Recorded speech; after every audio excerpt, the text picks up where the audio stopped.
പാവപ്പെട്ട മണ്ണാർക്കാടുള്ള ഒരു പാവപ്പെട്ട ഉമ്മ, ലോഡിംഗ് ആൻഡ് അൺലോഡിംഗ് തൊഴിലാളി. ആ ഉമ്മയുടെ ഭർത്താവ് മരണപ്പെട്ടു. 2 കൊച്ചു മക്കളാണ്.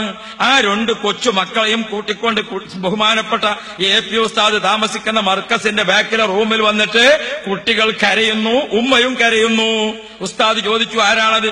അല്ലാ. ഉമ്മ പറഞ്ഞു, ഉസ്താദേ, ഈ കുട്ടികളെ വാപ്പ കൊച്ചു നാളിൽ മരണപ്പെട്ടു പോയി.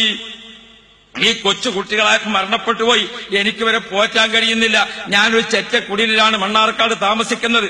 അതുകൊണ്ട് മൂത്ത കുട്ടിയെ ഇവിടെ ആക്കുന്നതിന് വേണ്ടി ഞാൻ കൊണ്ടുവന്നതാണ്. അപ്പൊ ഉസ്താദ് ചോദിച്ചു, ചെറിയ കുട്ടിയെ നിങ്ങൾ എന്ത് ചെയ്യും? ചെറിയ കുട്ടികളെ ഇവിടെ എടുക്കുന്നില്ല എന്ന് കേട്ടപ്പോ, അങ്ങനെയാണ് ഞാൻ മൂത്ത കുട്ടികളുടെ കാര്യം. ഉസ്താദ് പറഞ്ഞു, നിങ്ങൾക്ക് ഈ ചെറിയ കുട്ടികൾ, ഇവനെ പോലത്തെ കുറച്ച് കുട്ടികൾ ഇവിടെ ഉണ്ട്, അതുകൊണ്ട് ഇവനെയും കൂടി അവിടെ നിർത്തിക്കോ. നിങ്ങളും ഇവരെ കൂട്ടത്തിൽ നിന്നോ. 3 സ്ത്രീകൾ ഇവർക്ക് വേണ്ടി ഇവിടെ പ്രത്യേകം ചെറിയ കുട്ടികളെ പരിപാലിക്കാനുണ്ട്. നിങ്ങൾക്കും അവരെ കൂടെ താമസിച്ചോ. പ്രിയപ്പെട്ട സഹോദരങ്ങളെ, ആ ഉമ്മ അവിടെ ജോലി ചെയ്യുന്നു. ഈ 2 കുട്ടികളെ ഉസ്താദിന്റെ വകയിൽ പോറ്റുന്നു. അതിൽപ്പെട്ട മൂത്ത കുട്ടി മർക്കസിൽ നിന്ന് ബിരുദം പൂർത്തിയാക്കി, പഠനം പൂർത്തിയാക്കി. ബഹുമാനപ്പെട്ട സഹോദരങ്ങളെ, അഡ്നോക്ക് കമ്പനിയുടെ ആളുകൾ ഇന്റർവ്യൂവിന് വന്നപ്പോൾ ആ കുട്ടികൾക്ക് സെലക്ഷൻ കിട്ടി. ഇപ്പൊ ആ കുട്ടി അബുദാബിയിലെ റുവൈസ് എന്ന സ്ഥലത്ത് പെട്രോളിയം കമ്പനിയുടെ ഓഫീസിൽ കമ്പ്യൂട്ടർ വിഭാഗത്തിൽ ജോലി ചെയ്യുന്നു. ആ കുട്ടിക്ക് ഇന്ത്യയുടെ 60,000 രൂപയാണ് ശമ്പളം ഇനത്തിൽ കിട്ടുന്നത്. കഴിഞ്ഞ 2 റമളാനിന് മുമ്പ് ഞങ്ങൾ മർക്കസിന്റെ അബുദാബി ഓഫീസിലിരിക്കുമ്പോൾ ആ കുട്ടി അതാ വന്നിരിക്കുന്നു. വാപ്പ എവിടെ എന്നാണ് ആ കുട്ടി വന്നിട്ട് ചോദിക്കുന്നത്. ആരാണ് വാപ്പ? ആർക്കും മനസ്സിലാകുന്നില്ല. ആ കുട്ടി ചോദിക്കുന്നു, ഉപ്പ എവിടെ? എല്ലാവരും ഉസ്താദെ എന്ന് വിളിക്കുമ്പോൾ ആ കുട്ടി AP ഉസ്താദിനെ വാപ്പ എന്നാണ് വിളിക്കുന്നത്. ആ കുട്ടി പറഞ്ഞ കഥയാണ് ഞാൻ നിങ്ങളോട് ഓർമ്മപ്പെടുന്നത്.